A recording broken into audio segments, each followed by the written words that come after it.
Finally জামাইয়ের সাথে candle light ডিনারটা করেই ফেললাম, কিন্তু এই ক্যান্ডেল লাইট ডিনার করতে যেয়ে যে এমনটা হবে একদমই আশা করিনি। কেন বললাম এই কথাটি এক্ষুনি শেয়ার করছি। তো শুরু করছি আজকের ভিডিও। আসসালামু আলাইকুম সবাইকে। কেমন আছেন সবাই? আশা করছি সবাই ভালো আছেন ইনশাল্লাহ।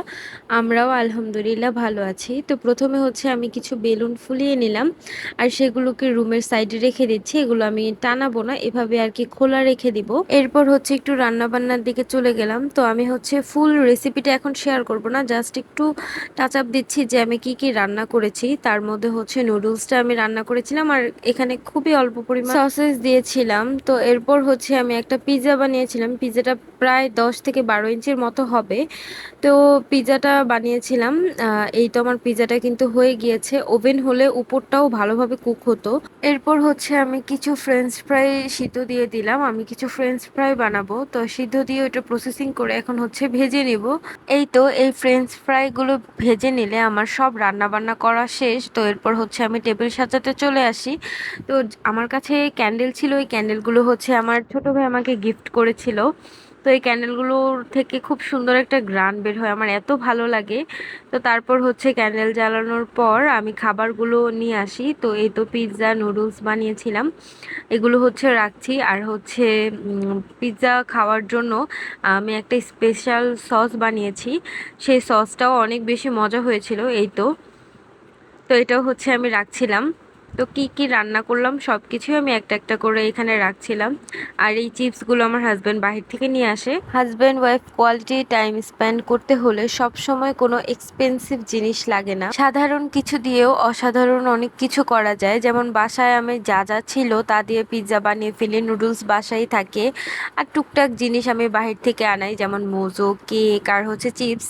এরপর হচ্ছে আমাদের একটা সুন্দর মোমেন্ট কাটে জীবনে। এরকম ছোট ছোট স্পেশাল মোমেন্ট রাখতে হয় যাতে সারা জীবন মনে থাকে। তো এই দেখুন আমি সবগুলো খাবার কি সুন্দর সাজিয়ে নিয়েছি, দেখতে কিন্তু বেশ ভালো লাগছে। আমার কাছে অনেক ভালো লাগতেছিল। আমি অনেক দিন ধরে কল্পনা করে রেখেছিলাম যে এমন একটা ক্যান্ডেল ডিনার করব হাজবেন্ডের সাথে, কিন্তু তা করতে যেয়ে যে এমন একটা বিপদে পড়বো একদমই ভাবিনি। তো ইচ্ছে ছিল যে পুরাটা সময় ক্যান্ডেল জ্বালিয়ে আমরা হচ্ছে গল্প করব আর খাবার খাবো, মুভি দেখব। কিন্তু যখন গরম লাগা শুরু হয়েছে, ফ্যান ছাড়তে হলো, তখন আর কি সব ক্যান্ডেল নিভিয়ে দিতে হলো। কিচ্ছু করার নেই, এই গরমে ক্যান্ডেল জ্বালিয়ে ফ্যান না ছেড়ে খাওয়া সম্ভব না। তো এই তো আমরা হচ্ছে লাইট ফ্যান জ্বালিয়ে নিলাম আর ক্যান্ডেলগুলো সাইড করে রেখে দিলাম। এরপর হচ্ছে খাবার খাচ্ছিলাম আর গল্প করছিলাম, চেস করে মজু খাচ্ছিলাম। তো অনেক বেশি ভালো লেগেছে আমার এই সময়টা। হয়তো এই সময়টা আমার জীবনের স্মৃতি হয়ে থেকে যাবে। আমার হাজবেন্ডের জন্য এটা এক প্রকার একটা সারপ্রাইজ ছিল। আমি আগে থেকে সবটা বলিনি, শুধু বলেছিলাম চিপস আর মোজো নিয়ে এসো। তো অনেক বেশি খুশি হয়, অনেক বেশি মজা হয়েছিল সবগুলি খাবার। তার মধ্যে সবচেয়ে বেশি বেস্ট হয়েছে পিৎজাটা। পিৎজাটার নিচটা একদমই পোড়া লাগেনি, সফট হয়েছে। আর ইনগ্রিডিয়েন্টস আমি এত বেশি দিয়েছি যে প্রত্যেকটা বাইটে বাইটে ইনগ্রিডিয়েন্টস ছিল। আমার বানানো বেস্ট পিৎজা ছিল এটা। আমি অনেক তৃপ্তি সহকারে খেয়েছি, নাহিদও অনেক বেশি পছন্দ করেছিল। আর এই সসটা দিয়ে তো পিৎজা খেতে অনেক বেশি মজা লেগেছিল। পিৎজার নিচের অংশটা এত সুন্দর হয়েছে যে আমি বারবার শুধু ওটাই দেখাচ্ছিলাম যে একদম পোড়া লাগেনি, কি সুন্দর একটা কালার হয়েছে।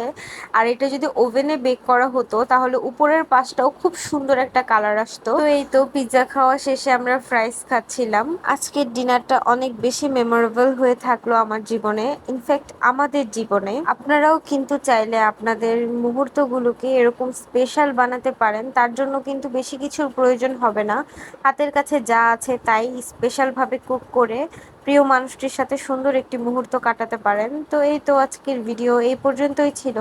যারা এখনো পর্যন্ত আমার ভিডিওটি দেখেছেন প্লিজ একটি লাইক দিয়ে কমেন্ট করে যাবেন। আমার আজকের ভিডিওটি আপনাদের কাছে কেমন লেগেছে অবশ্যই কিন্তু জানাবেন। তো চলে আসবেন নতুন কোনো ভিডিও নিয়ে, সে পর্যন্ত সুস্থ থাকুন, ভালো থাকুন। আসসালামু আলাইকুম, আল্লাহ হাফেজ।